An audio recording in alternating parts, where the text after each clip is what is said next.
Hola, muy buenas tardes y bienvenidos a este especial informe. Vamos a hacer un repaso en profundidad por el siglo XIX y el siglo XX en España. Y vamos a comenzar por la crisis del antiguo régimen y la etapa de Carlos IV en España. Distintas causas explican, como pueden ver ahí, esa crisis del antiguo régimen en nuestro país. Por una parte, la influencia de los pensadores ilustrados, Montesquieu, Voltaire y Rousseau, y sus obras de las que ya hemos hablado en otros informes, y también destacar, pues, lógicamente, la influencia de la Constitución de 1787 de Estados Unidos después de la Declaración de Independencia en 1783. O también, pues, como referencia, la primera Constitución francesa de 1791 y por lo tanto, pues, la consecuencia de la Revolución Francesa de 1789. También, si aparte de lo político añadimos otras causas que tienen que ver con el tema económico, pues tenemos que hablar de la revolución industrial y de la burguesía, lo social, ¿no? Esas aspiraciones de la burguesía, el descontento que existía. Por tanto, a continuación, lo que queremos mostrarles son otras causas, pero a nivel interno: la crisis económica, déficit en la hacienda y también, pues, el colapso del mercado colonial a partir de la guerra de independencia de las colonias inglesas de América. También la política de Carlos IV, que hay que recordar que frenó las reformas y empezó a relacionar ilustración con revolución. Por eso España entra en guerra con Francia y resultó derrotada y se vio obligada a firmar un acuerdo con Francia. En el Tratado de Fontainebleau de 1807 acuerdan invadir Portugal pasando primero por la península ibérica. Lógicamente, hay que recordar, y ya lo comentábamos en el otro informe, que Portugal había rechazado el bloqueo continental que le había establecido Napoleón a Gran Bretaña. Por eso decide invadir Portugal pasando primero por la península ibérica. El que las tropas ocuparan las principales ciudades españolas causó un descontento en el pueblo español. Y hay que decir que, y es bastante relevante, el hecho del motín de Aranjuez, en el que Carlos IV se vio obligado a abdicar en su hijo Fernando VII.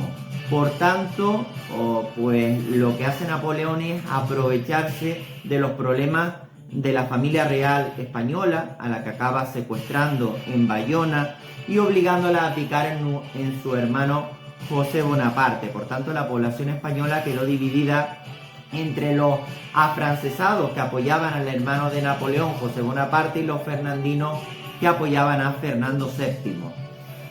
La guerra de independencia española duró de 1808 hasta 1814 y tuvo tres fases claras: éxito de la resistencia española en Bailén, extensión de las tropas francesas por las principales ciudades españolas y expulsión de las tropas francesas de España.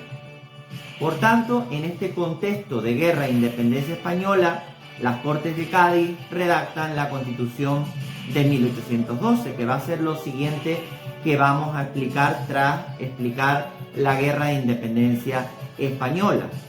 Esa Constitución, la de 1812, tiene una serie de características como la soberanía nacional y la separación de poderes. También otras características que tienen que ver con el derecho de asociación y de reunión, la enseñanza primaria obligatoria, la propiedad privada, la inviolabilidad del domicilio, la creación de la milicia nacional, la religión católica confesionalidad católica del Estado. Por tanto, si profundizamos ahora en lo que tiene que ver con las características, vamos a ver en la siguiente presentación pues todo lo que les acabo de comentar, pero queremos centrarnos sobre todo, una vez que ya hemos explicado la Guerra de Independencia Española, en profundizar las características de la Constitución de 1812. Como pueden ver aquí, y como vamos a ver también en este articulado, vamos a analizar las principales características. En relación a lo que comentábamos antes de la separación de poderes, el poder ejecutivo lo tenía el rey, era una monarquía parlamentaria, el poder legislativo lo tenían las cortes con el rey, y el poder judicial, los tribunales de justicia, y se establece un sistema de sufragio universal masculino. Por tanto, los diputados de las cortes representaban a los electores que mediante sufragio universal masculino pues tenían derecho a voto. Respecto a la soberanía nacional, los ciudadanos tenían pues el poder en manos de la nación y el derecho de establecer sus leyes fundamentales. Luego, aparte de lo que les acabo de comentar, pues ahí aparecen las otras características que ya les acabo de indicar. Otra sería las cortes unicamerales, formadas tan solo por una cámara. Y también, pues aparte de todo esto, pues tenemos que ver que las Cortes de Cádiz pretendían crear una junta central que creara un gobierno único, y de hecho pues consiguieron redactar la Constitución de 1812, que reconoce los principios de soberanía nacional, como decíamos, y la separación de poderes. El poder legislativo lo tenían las Cortes con el rey, sería el artículo número 15. Luego, la potestad de hacer ejecutar las leyes reside en el rey, que tenía el poder ejecutivo, y luego teníamos el poder judicial encargado de juzgar a quienes incumplen las leyes, que estarían en los tribunales. Ahí tenemos ese articulado. Por tanto, hay que decir que Fernando VII vuelve nuevamente al trono y gobernó con una monarquía absoluta de 1814 a 1820. Durante 6 años, vuelta lógicamente a esa monarquía absoluta y a esa concentración de poderes por parte del monarca, pero que acabará desembocando entre 1820 y 1823 en el trienio liberal, donde los liberales españoles obligaron al rey a jurar la Constitución de 1812. Por tanto, cabe mencionar el pronunciamiento del coronel Riego. No obstante, la Santa Alianza enviaría a los 100.000 hijos de San Luis, que nuevamente restauraría en 1823 pues la monarquía absoluta, pero tuvimos un periodo entre 1820 y 1823 con una monarquía parlamentaria, que es el sistema político de la Constitución de 1812. Por tanto, a continuación tenemos que hablar sobre todo pues de Fernando VII, porque se vio obligado a sustituir la ley sálica por la pragmática sanción, y en realidad pues su hija Isabel, hija de él y de la regente de él, que sería María Cristina, pues tenía Isabel II minoría de edad y por tanto no podía gobernar, y con lo cual pues lógicamente ese era la finalidad. Entonces, lo que sucede es que estalla la guerra carlista, que enfrentó a los absolutistas que apoyaban a don Carlos, hermano de Fernando VII, y también pues lógicamente teníamos a los liberales que apoyaban a María Cristina.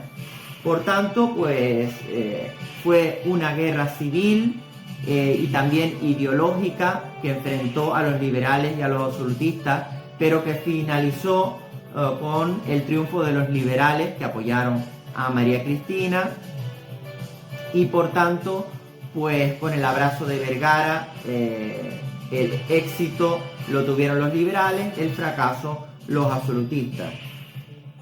Eso lo vemos en las siguientes presentaciones que vamos a mostrarles. Ya todo esto lo hemos comentado, con lo cual pues tenemos que centrarnos sobre todo ahora en la regencia de María Cristina. En un principio María Cristina entregó el poder a los moderados, pero luego se lo entregó a los progresistas. Y los progresistas, con Mendizábal al frente, se hicieron con el poder y elaboraron una constitución, la de 1837, que no era tan avanzada como la de 1812.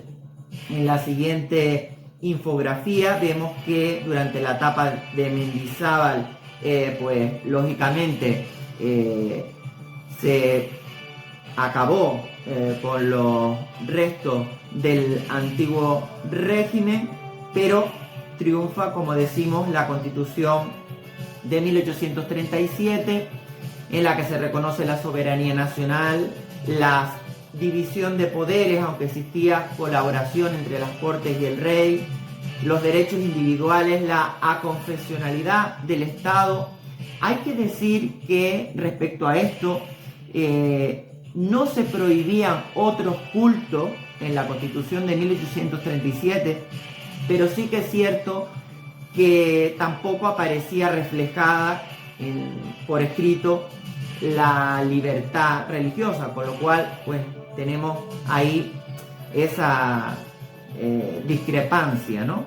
Luego también pues las cortes bicamerales, los derechos individuales, esas cortes formadas por el Congreso y el Senado. Tenemos que decir que los progresistas eran partidarios de limitar el poder del rey y lógicamente pues eran apoyados por la pequeña o baja burguesía. Establecieron un sistema de sufragio censitario, como pueden observar en la infografía, y también pues no menos importante, pues esos principios de soberanía nacional y de división de poderes. Si vemos la infografía, el poder ejecutivo lo tenía el rey y el poder legislativo era elegido mediante sufragio censitario, ese sistema electoral, tanto para el Senado como para el Congreso. Y luego el poder judicial, los tribunales de justicia. Por tanto, ahora cabe hablar sobre todo pues que María Cristina comenzó a tener enfrentamientos, y el siguiente regente después de Mendizábal sería el general Espartero, que no contentó ni a moderados ni a progresistas. Por lo tanto, Isabel II, pues con tan solo 13 años se vio obligada a gobernar. Por tanto, vamos a hablar ahora de la década moderada. Y en esa década moderada de 1844 a 1854 tiene se tiene que nombrar sobre todo al general Narváez, a ese gobierno, a la creación de la Guardia Civil y sobre todo pues a la elaboración de la Constitución de 1845, que era mucho menos avanzada que la de 1837 y por supuesto que la de 1812. En esa lo que se reconocía era la soberanía compartida, que eran más partidarios los moderados entre las Cortes y el rey, la soberanía compartida, la confesionalidad del Estado.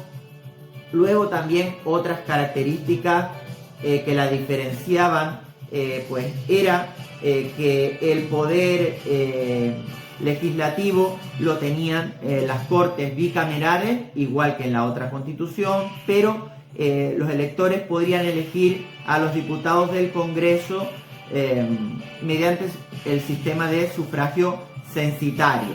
El poder ejecutivo lo tenía la corona y luego teníamos el poder judicial, los tres poderes y la distribución de poderes del Estado.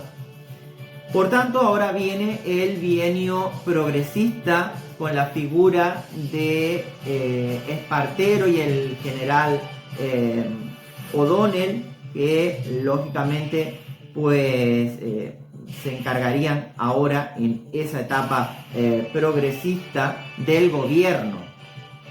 Hay que decir que tenemos que hablar, por supuesto, de las desamortizaciones.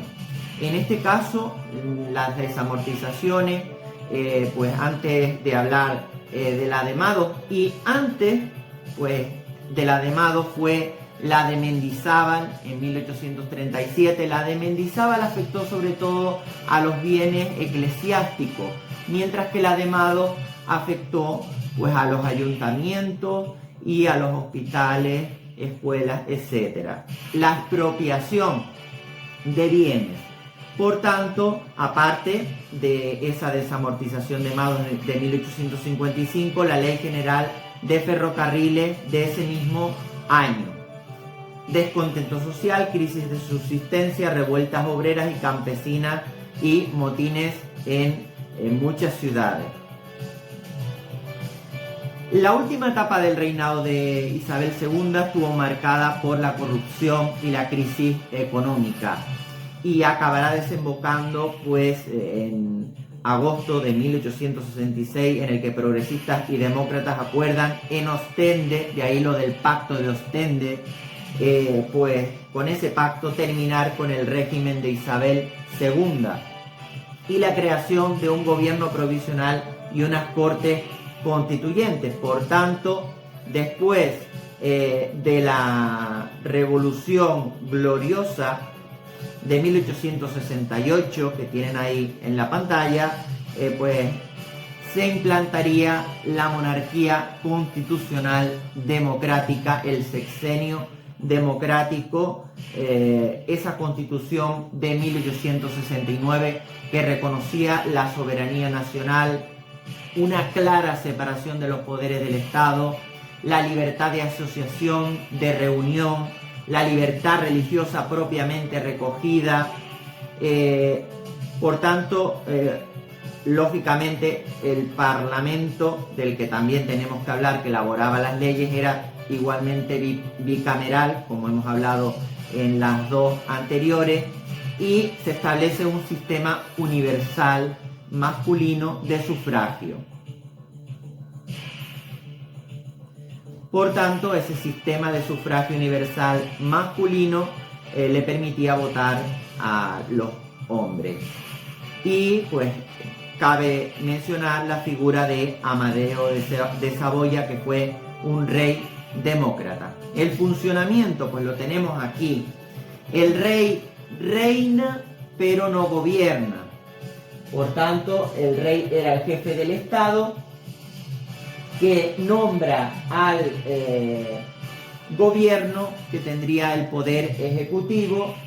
Luego, el poder legislativo está formado por esas dos cámaras que elaboran las leyes, y luego tenemos el poder judicial, que lo tendrían los tribunales de justicia, y los electores, sufragio universal masculino para mayores de 25 años, que eligen pues a los diputados del Congreso y del Senado. Por tanto, tras esa etapa monárquica viene una etapa republicana. Ante la dificultad de encontrar rey, pues se proclama la Primera República en España. Y como aparece ahí, en 1873-1874, hay que destacar que la Primera República tuvo que hacer frente a la guerra de Cuba y a una nueva guerra carlista. Al final, pues el general Pavía, en 1874, encabeza un golpe militar y supone la vuelta nuevamente a la dinastía de los Borbones. El rey Alfonso XII nombra a Cánovas del Partido Conservador presidente del gobierno. En la Constitución de 1876 había un sistema de turnismo donde unas veces gobernaban los conservadores y otras los liberales. Hay que decir que dio cierta estabilidad, pero se fabricaba el resultado electoral. Pucherazo en las ciudades donde se manipulaban los votos, y en el campo los caciques convencían a los campesinos, con lo cual también existía pues corrupción electoral, el caciquismo, con lo cual pues tenemos que hablar de las características de la Constitución de 1876, que reconoce pues la soberanía compartida de las Cortes con el rey. Luego tenemos pues otras características, Estado confesional, el poder legislativo en unas cortes bicamerales. Luego también el poder ejecutivo, que lo tenía el rey, y el poder judicial, los jueces y tribunales. Era una monarquía parlamentaria, pero esta corrupción electoral tuvo en la oposición a republicanos y también al Partido Socialista de Pablo Iglesias de 1879. Se oponían a este sistema de la restauración y al turnismo, y también se oponían pues los nacionalismos, el catalán, el vasco y el gallego, con lo cual este sería pues el siglo XIX en España.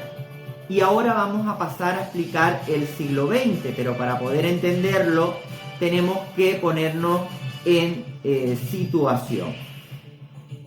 En 1895 estalla en Cuba un movimiento independentista y pues España entra en guerra con Estados Unidos, resulta derrotada y tiene lugar el desastre del 98, por el que perdió las últimas colonias: Cuba, Puerto Rico y Filipinas. El regeneracionismo fue un movimiento intelectual liderado por Joaquín Costa, que denunciaba la decadencia en la que había entrado nuestro país. Durante la etapa de Alfonso XIII, que accedió al trono en 1902, continuaba la Constitución de 1876 y el turnismo, lo que los líderes políticos cambiaron. Cánovas fue sustituido en el Partido Conservador por Maura, y Sagasta en el Partido Liberal por Canalejas. Esos partidos conservadores y liberales fueron perdiendo apoyo, y por tanto la población y sobre todo la burguesía catalana empezó a apoyar, y también pues lógicamente la vasca, a la Liga Catalana, Partido Nacionalista, y al PNV, Partido Nacionalista Vasco. También los obreros apoyaban a los republicanos y al PSOE. En 1909 se produce el envío de tropas por la guerra de Marruecos, la Semana Trágica de Barcelona. Entonces, lógicamente, pues tras este acontecimiento hubo una crisis en 1917, pero entre 1919 y 1923 la revolución rusa que se había producido en octubre bolchevique de 1917 radicalizó el movimiento obrero en España. Hecho muy importante, porque va a ser otra de las causas que vamos a apuntar, aparte del auge de los nacionalismos, de la dictadura de Primo de Rivera de 1923.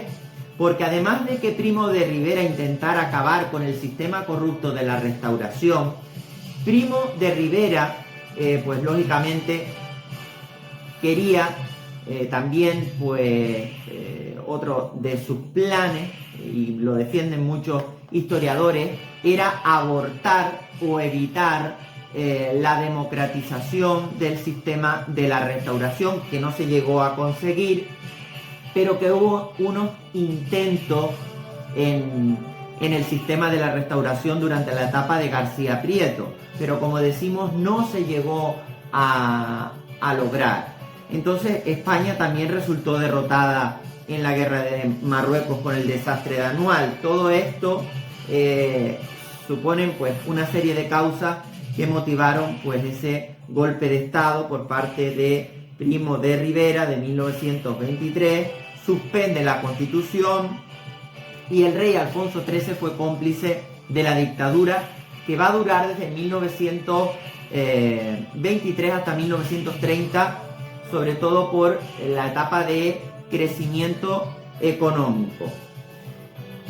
Esa etapa de prosperidad económica durante este régimen. Sin embargo, empezó a entrar en crisis. ¿Por qué? Porque socialistas, comunistas, republicanos y nacionalistas se unieron en el Pacto de San Sebastián de 1930 para ir juntos a las elecciones e implantar la Segunda República. Es verdad que antes de ello, pues el rey Alfonso XIII intentó formar gobierno, pero la oposición era ya muy fuerte, con lo cual pues se acaban convocando elecciones que desembocaron en la Segunda República, que tuvo distintas causas. El auge del fascismo, porque ya veíamos que influyó lógicamente en el caso de la dictadura de Primo de Rivera, puesto que ya si nos ponemos en situación y también hacemos referencia a ello, pues en Italia pues ya jugaba un papel Mussolini en 1922 y también pues lógicamente en el caso de Alemania el partido nazi comenzaba a tener ciertos apoyos. Aparte de ese auge de los fascismos, tenemos que hablar de la desesperación por la llegada de las libertades, porque hay que decir que, pues, sin duda alguna, pues existían esas ansias de libertad ante la represión que había supuesto la dictadura y sobre todo el descontento y también la represión que había tenido la dictadura de Primo de Rivera en el movimiento obrero.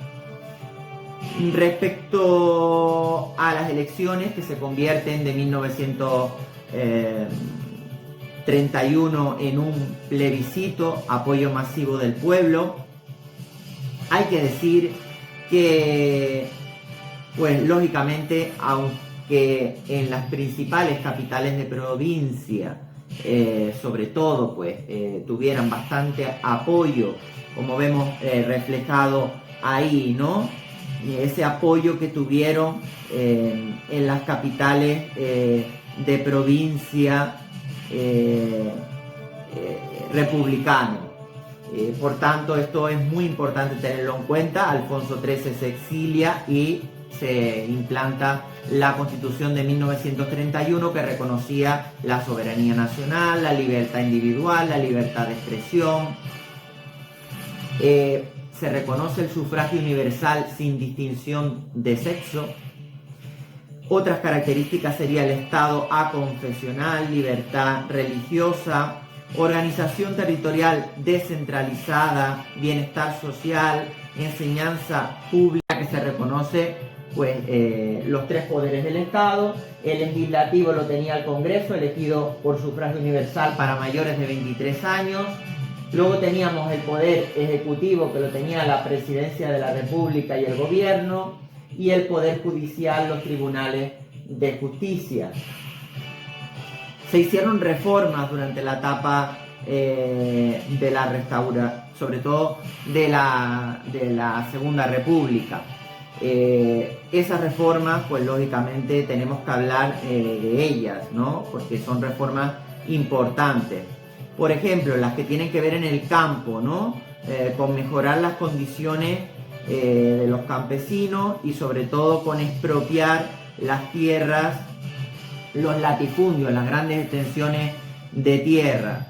se creó el Instituto de la Reforma Agraria, luego también se concedió la autonomía de Cataluña, la reforma militar para una jubilación remunerada, las reformas laborales con salarios mínimos, seguros de accidente y por supuesto la reforma educativa y la educación primaria. Se crearon 10.000 escuelas primarias en la etapa de la Segunda República. Por tanto, en 1932 se produce un golpe de Estado liderado por el general Sanjurjo en Sevilla, que fracasó, pero luego hubo un levantamiento en la localidad de Casas Viejas, en Cádiz, campesino, con varios muertos. En 1933 en las elecciones se presenta la derecha unida en la Seda de Gil Robles y pues tienen éxito en esas elecciones de 1933 la derecha, pero hay que decir que esa derecha pues como aparece reflejado ahí, pues como les estaba diciendo, además de ganar las elecciones, el Partido Radical de Lerroux se hizo cargo del gobierno apoyado por la Seda de Gil Robles, y la izquierda pues llevó a cabo una revolución en 1934 para llegar al poder de forma ilegal, y esto también es muy importante. Pero lo más importante viene ahora, y es el Frente Popular. La izquierda se presenta unida a las elecciones, formada por republicanos, comunistas, socialistas y nacionalistas, y en las elecciones de 1936 pues tienen victoria la izquierda. En la derecha teníamos pues a líderes extremistas como Calvo Sotelo o José Antonio Primo de Rivera, líder del partido fascista La Falange Española. Hubo un hecho que fue el detonante de la Guerra Civil Española, que fue pues que los pistoleros de la derecha asesinaron al teniente Castillo, hombre de izquierda, y los compañeros del teniente Castillo al día siguiente asesinan a Calvo Sotelo, y esto precipitó la sublevación de las tropas dirigidas por el general Franco desde el norte de África. Por tanto, estalla la Guerra Civil Española, cuyas fases vamos a explicar con el siguiente mapa que les mostramos a continuación. Las tropas franquistas, hay que decir que los sublevados o los nacionales, los franquistas, se enfrentaron contra los republicanos. En el caso de los republicanos, tuvieron apoyo de las brigadas internacionales y de la URSS, de la Unión de Repúblicas Socialistas Soviéticas, y en el caso de los sublevados, pues tuvieron apoyo de la Italia fascista y de la Alemania nazi. Las tropas franquistas cruzaron el estrecho de Gibraltar, llegaron a Cádiz, luego pasaron a Extremadura, y el objetivo era llegar a Madrid. Pero la llegada de las brigadas internacionales tuvo unas consecuencias. Y es que, pues, muy importante fue que en las batallas del Jarama y de Guadalajara no hubo éxito.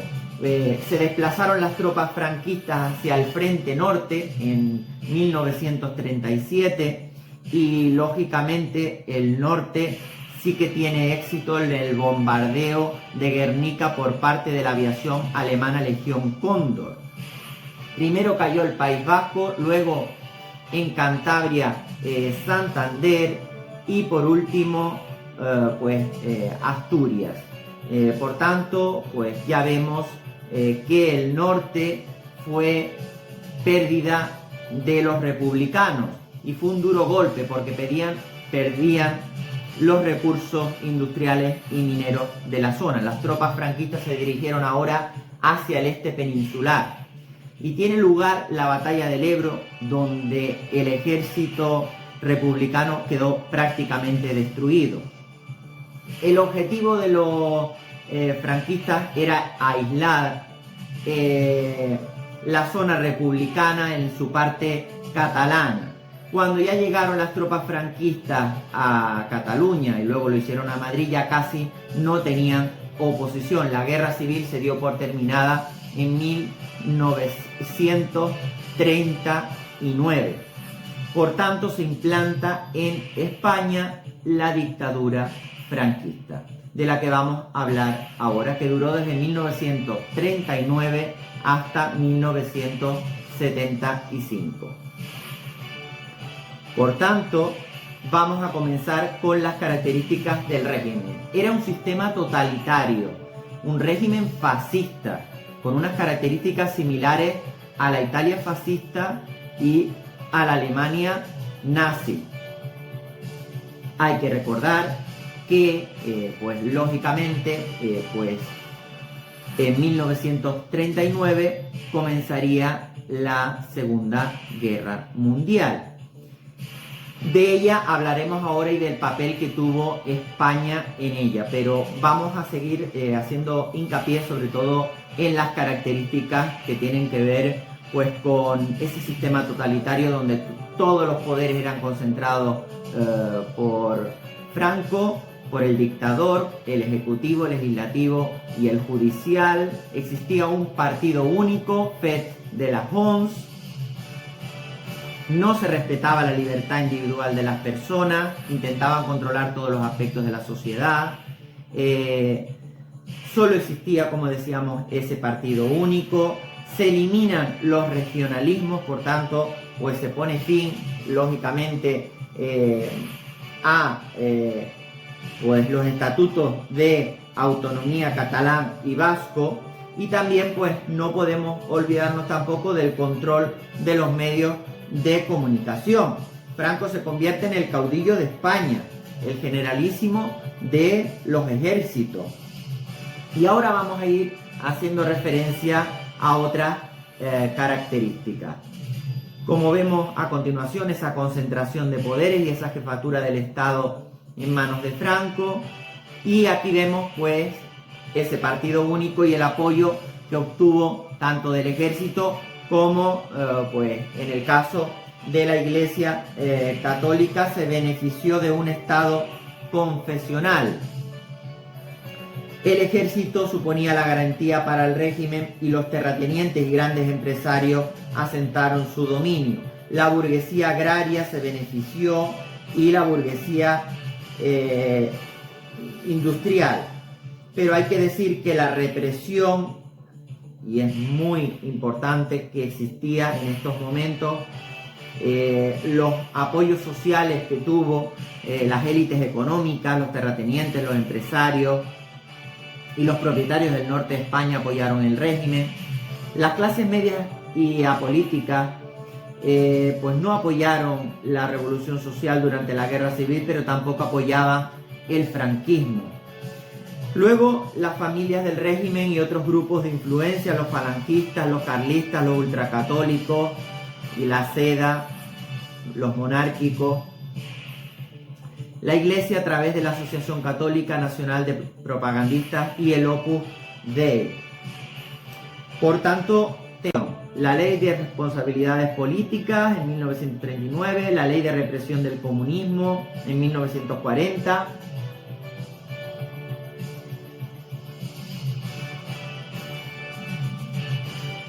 ...1939-1945. Hay que decir que en un principio, España se declara neutral en la Segunda Guerra Mundial, pero luego se declaró no beligerante y lo que hizo fue, con la División Azul, un ejército de voluntarios, apoyar a la Alemania nazi. A Alemania. Entonces, cuando ya los aliados a partir de 1942 empezaron a tener muchas victorias, Franco declarará la neutralidad y se acercará a los países democráticos. Pero eso ocurre cuando ya se sabía que Alemania iba a resultar derrotada. Por tanto, la economía era una economía autárquica, autosuficiencia económica, intervención del Estado en la economía, fomento de las industrias de hidrocarburos, la creación del Instituto Nacional de Industria, de las empresas públicas como Iberia, Endesa, OSEAT, y la nacionalización de Renfe en 1941.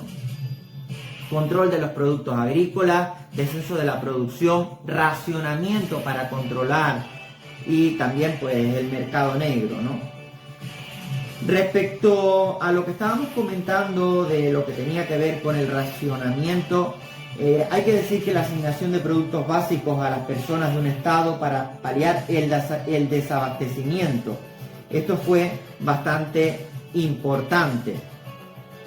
Hay que decir que se implantaron símbolos fascistas como el saludo a la romana entre 1939 y 1945. La represión fue muy dura, miles de personas fueron condenadas a trabajos forzados, a la pena de muerte, y la economía de un país desolado donde se destruyeron industrias, infraestructuras de todo tipo, carreteras, vías de ferrocarril, etcétera. Por tanto, había desabastecimiento y falta de alimentos en esta etapa de la posguerra, ¿no? Pero también tenemos que hablar de lo que sucede cuando finaliza la Segunda Guerra Mundial en 1945, porque a partir de ese momento hay algunos cambios. Hay que decir que las potencias vencedoras en la Segunda Guerra Mundial,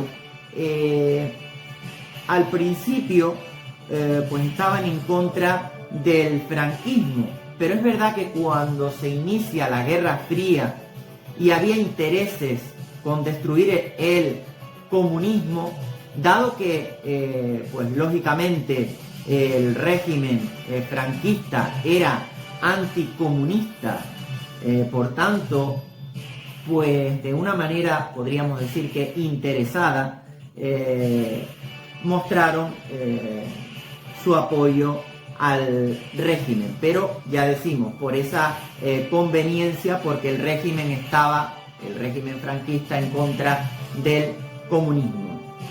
A partir de 1951, Franco incorpora miembros católicos en su gobierno, en detrimento de los falangistas. Pero es verdad que inicialmente, lo que estábamos comentando, no recibió España apoyo en un principio de los vencedores y por tanto pues fue excluida tanto del Plan Marshall como de la OTAN.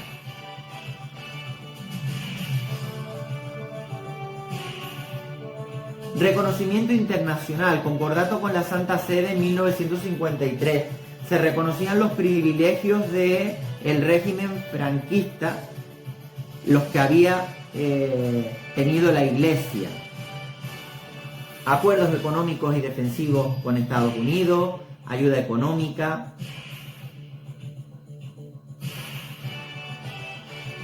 Situación económica desastrosa, protestas obreras y también universitarias. Necesidad de cambiar el sistema económico, liberalizar la economía y abrirla hacia el exterior. Nuevo cambio de gobierno, los tecnócratas en la dirección económica de España, planes de estabilización.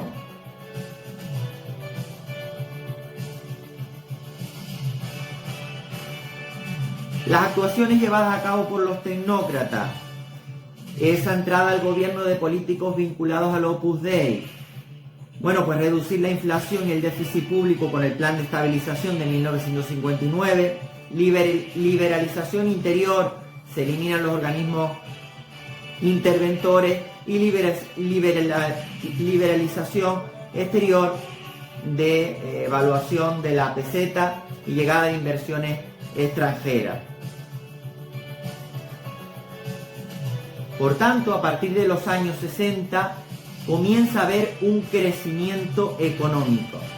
La oposición política, pues lo tienen ahí, los exiliados que se dirigieron a Francia y a Gran Bretaña y América Latina, las instituciones republicanas y los gobiernos catalán y vasco siguieron funcionando en el exilio en México, y los aislados de España y sin reconocimiento internacional, organizaciones políticas y sindicales sufrían divisiones internas. La oposición en España la tenemos ahí, y los años 60, donde la economía prospera, planes de desarrollo económico y social, desarrollo industrial que produce una mecanización en el campo y éxodo rural que migra la población a la ciudad atraída por la industria y los servicios, puesto que el turismo comienza a tener un protagonismo importante, el sector terciario, en los años 60. Y en la economía juega un papel fundamental. Incremento de los sectores de industria automovilística, química, siderúrgica, además de esa terciarización de la economía, auge del sector terciario, el turismo de masas de sol y playa, y del sector también secundario relacionado con la industria. El baby boom de los años 60, muy importante, aumento de la tasa de natalidad, ese éxodo rural del que hablábamos, las nuevas pautas sociales y culturales, como pueden ver ahí, y estamos ya culminando la crisis final de la dictadura. Es verdad que tenemos que hacer reflexión entre los años 1945 y 1959. Antes nos faltó puntualizar un aspecto también importante que tiene que ver sobre todo con ese alejamiento o abandono del fascismo, pero no de la dictadura. Eso ocurriría entre 1945 y 1959. Pero la dictadura continuó, y la crisis final, discrepancias entre los inmovilistas o búnkers, el asesinato de Carrero Blanco, Carlos Arias Navarro le sustituye en el gobierno, y aquí tenemos las protestas laborales, sindicatos, comisiones obreras, protesta estudiantil, movimientos vecinales, la Iglesia Católica, el ejército, la oposición política a partir de los años 60,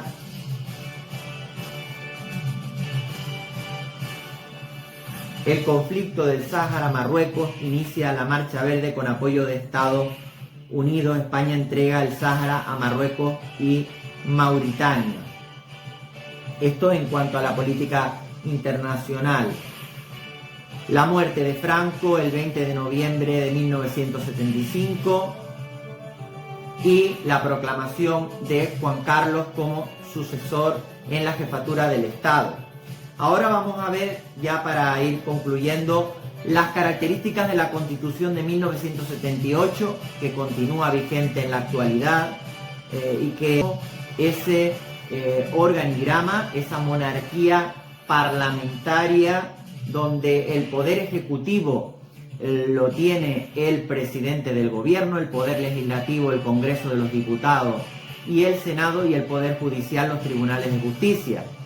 El rey es el jefe del Estado y se encarga simplemente de acatar las decisiones tomadas por las Cortes Generales, por el Congreso de los Diputados y el Senado. Tiene un poder simbólico, puesto que como vemos, ya hemos explicado en quién recae los tres poderes del Estado, y se establece un sistema de sufragio universal. Tienen derecho al voto todos los mayores de edad. Por tanto, estas son las características y esos principios de soberanía nacional y división de poderes de la Constitución de 1978 que nos gustaría mostrarles en la presentación que vamos a mostrarles a continuación. A ver si la podemos proyectar. Pero en cualquier caso, esas características son las que acabamos de comentar.